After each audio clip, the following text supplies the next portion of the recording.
France نے P M Modi کے اس بیان کو درست قرار دیا جس میں انہوں نے روسی صدر پوتن سے کہا تھا کہ آج کا دور جنگ کا نہیں ہے۔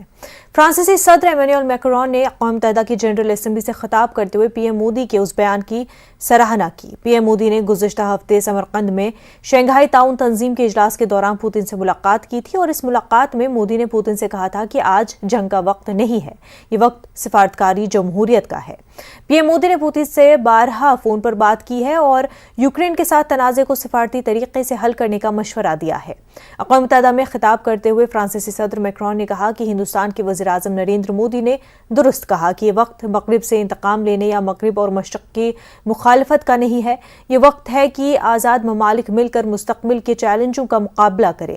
امریکہ سے لے کر مغربی عالمی میڈیا تک پی ایم مودی کا بیان نمایاں طور پر کور کیا گیا ہے۔ ایران کے صدر ابراہیم رئیسی نے آج اقوام متحدہ کی جنرل اسمبلی سے خطاب کیا اور جوہری معاہدے پر بھی بات کی۔ رئیسی نے کہا کہ ان کا ملک اپنے جوہری پروگرام پر قدغن لگانے کے لیے ایک معاہدے کو بحال کرنے میں سنجیدہ تھا، لیکن سوال کیا کہ کیا وہ کسی حتمی معاہدے کے لیے امریکہ کے عزم پر بھروسہ کر سکتا ہے؟ کیا امریکہ اس بار اپنے وعدوں پر پورا اترے گا؟